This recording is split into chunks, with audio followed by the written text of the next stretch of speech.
Hello, loved ones. How are you doing? Welcome, new subscribers, and thank you, subscribers, for following, sharing, liking our videos, supporting the channel. I appreciate you. My name is Reverend Penelope Stewart. You can follow Chemistry on Facebook, Instagram, and Twitter. Today, I come here to do a book review on Wombology, Healing the Primordial Memories and Wounds Your Grandmother Daughters Gave to You. All right, it's a really good book.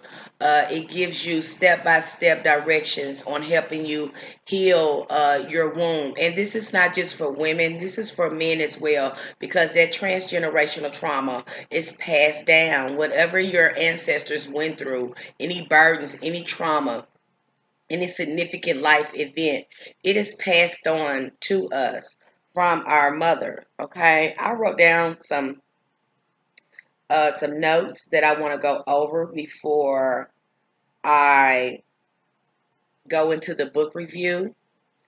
And like I said, I'm trying to keep this video as short as possible because I'm working on another video. I'm working on another video for you guys. It's going to be, I think you're going to enjoy because I've really been doing a lot of research into it. But with no further ado, let me jump into this book review. Our wombs also hold historically and collectively remembered trauma due to the fact that each of us sits in our mother's womb for 9 months, during which time we are receiving and imprinted the energy of her womb trauma, and in turn the trauma of her mother and her grandmother. As this has happened from one generation to another, all the way down our ancestral lineage, we are ultimately encoding layers of historical trauma from an incredibly violent period of human history, where rape, military rape, sexual torture, war, and slavery have been a commonplace and normalized. When we go deeper into the womb, we uncover the memory, the original trauma of mankind, the memory.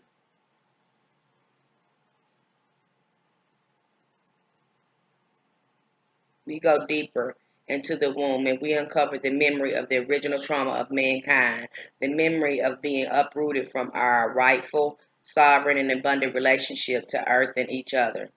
The womb remembers this, and this memory is encoded in our bodies at a cellular level. The way that we can manifest our womb trauma can include unhealthy, abusive sexual relationships, low sexual physical drive and self esteem, being overly mind or intellect driven, or spaced out and ungrounded. Physical illness in the womb area, including fibroids, endometriosis, and prostate cancer in men. The individual and collective wounds that may have overwhelmed us in this lifetime and are also embedded within us from our ancestral lines are not coming to surface, not to re traumatize us, but to be healed.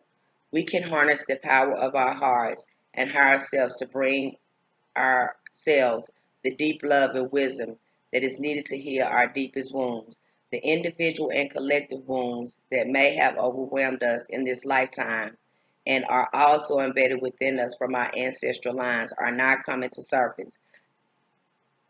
Okay? And they're not trying to traumatize us. Our higher selves, to bring ourselves deep love, wisdom, is needed to heal our deepest wounds. And that's kind of, that's exactly what I went through. I did a lot of healing on myself and my family. And recently, me and my mom have reconnected. So doing that ancestral work and doing that deep healing on yourself and focusing on your wound, it really helps reset your family, the relationships in your family, and that's what's going on with me, and that's what's happening with me now. So it's a beautiful thing to be able to do the healing on yourself and then see the effects of it in your family. So, and I'm the only one, I think, that honored the ancestors and really focused on doing that deep healing and looking at the trauma and stuff in my family and looking at the relationship I had with my mother. I was able to do some writing about my abuse, do some really deep healing trauma on myself, then repair the relationship with my mother, but I had to bring all that trauma out. I had to heal on it. I could not no longer ignore my trauma or the trauma that was going on in my family. We were just being caught up in that karmic loop. So I pray that this working with the ancestors have really reset the relationships in our family, especially when it comes to mother and daughter relationships. But with no further ado, I'm going to jump in here and I am going to do the book review. I'm going to keep it short and sweet. This is a very good book. It's a workbook in the back of the book. If you're trying to do any type of womb healing, there's questions, there's a workbook that helps you break down, help you with your healing and break down the things that you need to be looking at in order to be successful in your womb healing. And at some point, if your family, I think all of us need to do it, especially with our traumatic past. If you a person of color and you look like me, I encourage you to do it because we still carry the trauma of our ancestors, and that needs to be worked out on a cellular level. Whether you need to do DNA healing, do sound therapy on yourself. Sound therapy is excellent on healing your DNA and correcting your DNA. So look into sound therapy, music therapy as well. That'll help as well. But there, you have to go deeper too. So you have to go on the emotional level and start looking at those hurt emotions that you have been pushing away. So womb healing is very, very important and essential. It's not just for women; it's for men as well. So let me dive in here, and I'm going to do a book review on this book, Wombology. It was written by a doctor. I'm very happy to do this book review on this book. Let me get it bigger here. I'm going to record my screen here if I can remember how to do it.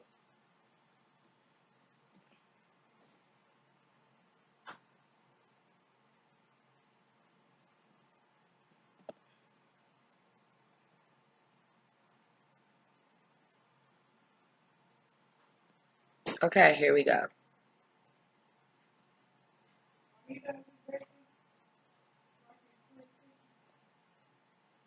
Mm-hmm.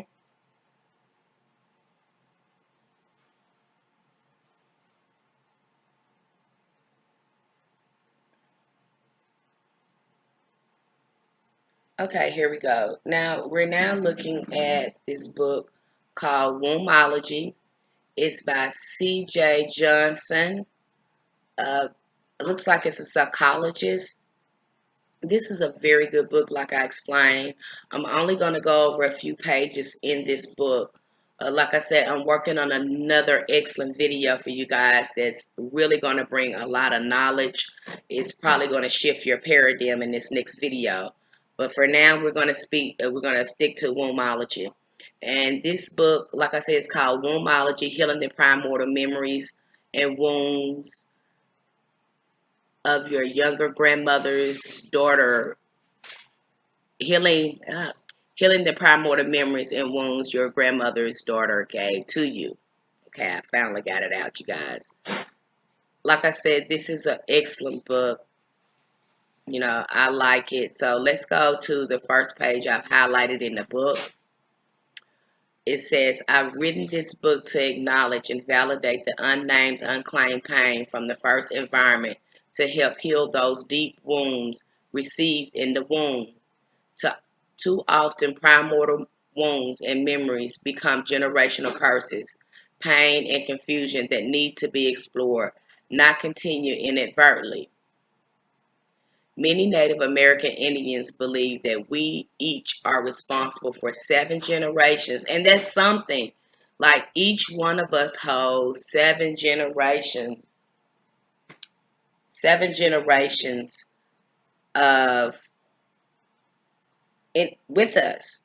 So just imagine how much healing that we need to do in order to get ourselves healthy again. I wholeheartedly agree and accept my responsibility. If one generation can become whole, it is healing for all the others. It is worth the time and energy and effort to heal. If after reading this book you find a way to live each day as if it affects your tomorrow, you will be living a purpose-filled life. And the people in your 7 generations will be given the same choice too. Clarifying what is yours and what is not yours will open up possibilities for you to soar to the peaks of unimagined personal heights and growth. All right. Like I said, this is a really good book, and I'm not going to keep you guys long. Like I said, I'm just going to go over some things I highlighted in the book. This book is probably a little over 200 pages. It has maybe 8 chapters in it. It's it's not a really long read. Most of the book is a workbook that's helping you do some womb healing on yourself. So I do encourage you to do that. If you just awaken, you know, you need to start removing some of those blocks. I encourage you, men and women, to start doing some womb healing on yourself. Wombology theory, but anecdotal experience can put the concept on the conversation table. Wombology is the belief that a pregnant woman's deep, persistent, or constant emotional state can significantly affect the development or temperament, character, and personality traits of her unborn child. This shaping of the unborn child's consciousness can last throughout the lifespan. The operative word in the concept is can. I am not proposing that every emotion a pregnant woman experiences will permanently affect her unborn child, but I am proposing that when an unborn child is constantly exposed to and experiences certain emotions with the mother, those emotions and or behaviors can become a part of the infant's implicit memory. My theory situates itself as the true first stage of development. Could it be the missing link or expanded explanation for all other theories of development? Yes, I think so. Wombology affects 3 main aspects of a person: temperament, character, personality. Temperament is defined as an individual's stable manner of behavior or reaction. Character is defined by the distinctive attributes that make or distinguish an individual. Personality is defined as the expression of the 4 dimensions of the self: spiritual, emotional, mental, and physical, that bring continuity,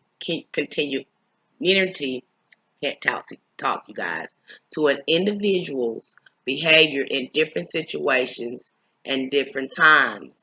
Personality changes and is shaped by internal needs and external pressure over time.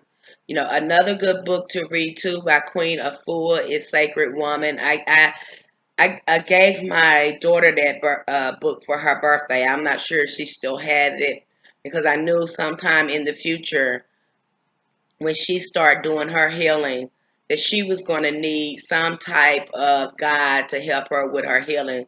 So that's a good book as well if you're interested in finding herbs and things like that to really go deeper with your womb healing. I do recommend the book by Queen Afua, Sacred Woman. Okay, let's go on to my next highlighted section. A woman's health is the soil out of which all humanity grows.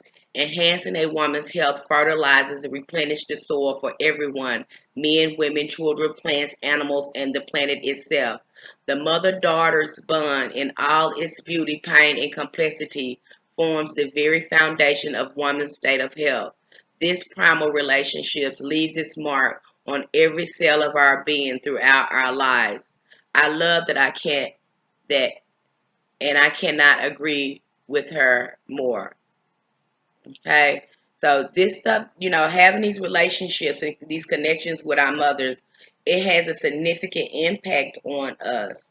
you know the way we talk to our children, the way we communicate with our children, it has a significant impact on them. So we really need to take a closer look on how we're parenting, not just parenting our children, but the way we're parenting ourselves too, our own inner child. So that's important.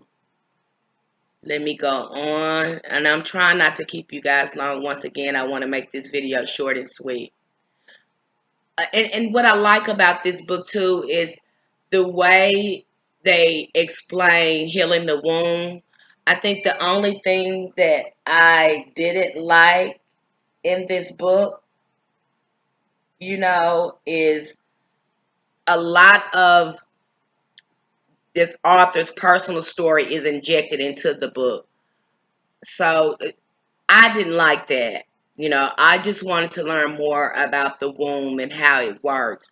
I wasn't really interested in their personal story, but that's just my opinion. You may enjoy the personal stories in here. You may be able to relate to them, but for me, hey, I was just interested in uh, the schematics of healing. I hope that sounds. I hope that sounds. Hope you understand that. Hope that sounds right. I spent all of my childhood and way too much of my adulthood trying to stimulate and care and response from her. Of course, I believe this detached relationship started while Upchurch was in the utero. I wonder how many people are going through what I call foolish family of origin lies I still hear. Ghost dance and disconnection like Upchurch experience. The foolish ghost dance implies that today you are still reacting to the family lies or untruths in the same way you did as a child, therefore continuing the dysfunctional family or tribal ritual of going nowhere but in vicious cycle. Like I talked about that karmic loop, I certainly was repeating that family trauma, and it get passed down from one generation to another. I can see it in my great grandmother. I can see it in my grandmother. I saw it in my mother, and I saw it in myself. So I saw it being passed down, but without the correct awareness and without tools, I could not really change it. But now I've did a lot of changing. I'm constantly doing a lot of work, so I can see, you know, I can see the progress that I'm making. Family untruths are usually someone else's projection of unresolved pain, because what happens is if the mother has not really dealt with her pain, she's going to project all that trauma onto her kids. And while she's disciplining them, even in their relationship, she's going to project that pain. So it's very important that we do the healing that we need to do. Only wounded people purposely wound others. Most people who have some of those deep wounds do not want to deal with their pain, because deep wounds require time, energy, and deep healing. And it does, because you never just really heal it, in one time when you're doing this healing. Sometimes it take a lifetime to heal, depending on how much trauma, not just the transatlantic, the slave trade, because I don't even want to go into that right now, but not just from the slavery, but from other trauma. Maybe there was some rape in your family, maybe there was some molestation, maybe there was some murder in your family. So it can just compound the other trauma that you have. So it may take time to heal a lot of the trauma. No matter what the pain is, you cannot heal what you cannot feel. So you have to be able to feel and sit in it. And that's the most uncomfortable thing. I see a lot of people, go into addictions because they don't want to feel the pain. You know, you have to put that alcohol down, put your cannabis down, your weed down for a minute, and you have to sit in those uncomfortable feelings and process those emotions. Yes, it's going to be painful. Yes, it's going to be uncomfortable, but the healing effect of it is going to be great, and it is going to open up so many spiritual gifts and help you deepen your relationship with the ancestors. You can understand so much more about them if you just sit in the pain a little bit. And just imagine they died in that pain. And so that is what we inherited. We inherited the pain so we can heal it, not to reenact the trauma. Okay, I hope this is all making sense to you guys. Because I know it took, I read this in the Soul Path to Orishas, but until you live it and start doing the healing work on your own, it's not going to all come together until you really jump in there and get uh, really serious about your healing. If you generate your own motherhood genogram, like she said, she explains this in the 7th chapter, it will show you where some family dysfunction may have begun, who has challenged who was challenged by the same things you are, and what you are fighting against without knowing that you are fighting it. After you explore, decode, and gain insight, this motherhood genogram will allow you to use another tool that I learned at a Caroline Miss conference in 2002 called Your Spirit Back. It's a way to recognize and acknowledge where are you, where are losing power and energy. Let me go back. It seemed like a typo. Where you are losing power and energy, and it helps you establish emotional boundaries that help distinguish your emotions from your mother's to continue the separation process you started on your birthday as you exited your mother's womb. And that's what we need to do, because I know when I start doing my healing and listening to my thoughts, a lot of this stuff came from my mom and it wasn't from me. And that's when we really start finding out who we really are authentically. We are our ancestors, and then again, we're not there by our ancestors. We're finding our authentic self as well. And so once you start doing this healing, you'll begin to understand that. Slavery and its residue is a part of my emotional history, as well as unresolved grief over miscarriages, death of children by both great grandma Annie, grandma Nellie, and Germ. And then they go into the other thing. I'm not even going to go into that. I'm going to go on to my next highlighted section here. Ever since Adam blamed Eve, we mothers get blamed for way too much. If a father is full of anger and resentment because he did not want the pregnancy and the pregnant woman is constantly afraid of abandonment, the conflict in the relationship has direct impact on the unborn's wombology. The unborn gets washed in the mother's emotions, which include the chemicals and hormones that accompany the emotion, such as cortisol when the mom is stressed, beta endorphins when pain is present, adrenaline when the mom is frightened or angry, and oxytocin during delivery, which helps wash away the memory of pain of the birth. I'm getting ready to wrap this up. I'm not going to keep you guys too much longer. Most people who did not get their basic needs met as infant or child continue to struggle with fear of abandonment. And see, that's what you have in these relationships too, especially when you got somebody that's over possessive, over controlling. They want to control their spouse. I tell a lot of people, let's go back and look at your family history, because at some point you felt like you were abandoned by one of your parents or something, and now you're transferring that into this relationship. And when I bring that up to people, the blockages just come out, and it's like they see for the very first time how they were transferring this perspective, this trauma on into their relationship. Not feeling good enough or other wombology issues, which keeps the inner child begging for love and attention. Because again, we have to reparent ourselves. Whatever our parents didn't give us, we are supposed to confront our inner child and give our inner child what it needed and didn't get at the time when we were children. So that's where that inner child and reparenting ourselves come from.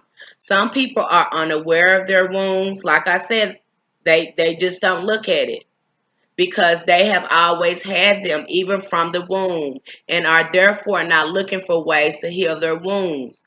By the way, just because something is beneath your sense of awareness doesn't mean that it's not happening or that it does not have an effect on you. So don't think, a lot of people think this happened to me, because that surely was my disposition. I have to talk about my experience.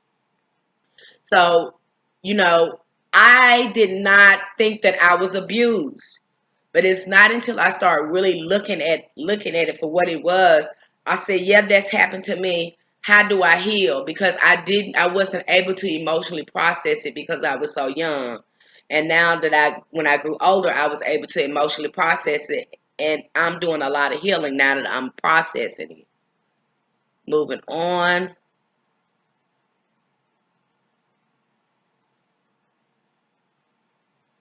Okay. Because of VFOS,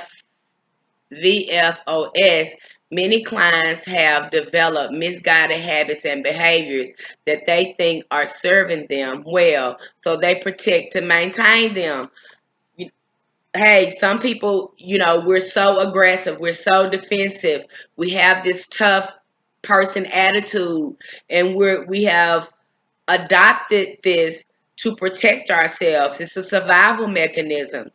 And so these kind of things can wreak havoc in our relationships when they no longer serve us. So the universe requires us to change. Our higher self requires us to change and do some healing when these type of defense mechanisms starts getting in the way of our relationships growing, or even our growth and development spiritually, mentally, and emotionally. We have to work on those things. Okay, I think we're almost done. If a person does not progress through the stages appropriately, the shame becomes unhealthy or toxic. I believe the foundation for both forms of shame is designed or laid out in the womb during the wombology of a person. I also believe both parents play a huge role in direction of shame's growth. For example, if the father is not supporting the mother to be and is causing her distress, anxiety, or fear, he is contributing to the development of toxic shame by default. Gosh, and I can really recall that because with my second daughter, I felt a lot of that because he wasn't supportive at all, and that really had an effect on my daughter's development. It really did, and she's still suffering from that today. So be mindful of that, ladies.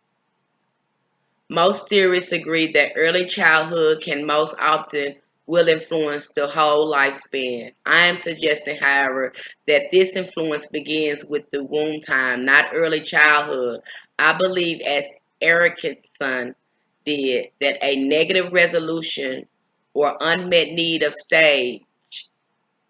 a stage does not have to cause permanent damage, and that the unmet need can be met later in life, and it can.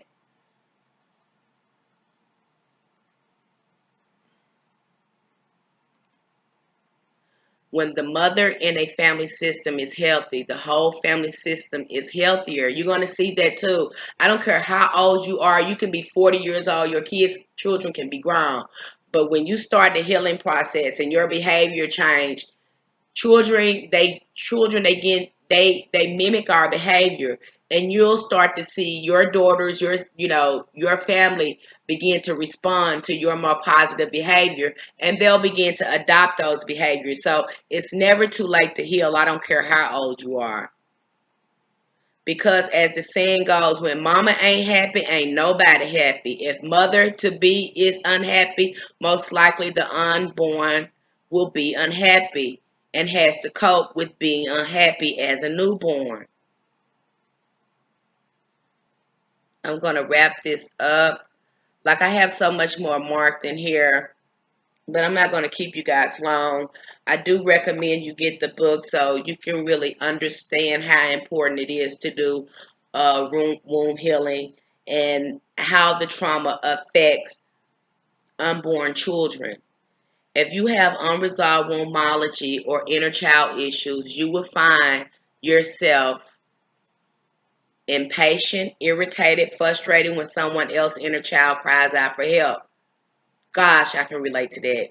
It is almost impossible to understand, empathize, or accept someone else's feelings, positive or negative, if your own stuff has not been heard, validated, or witnessed.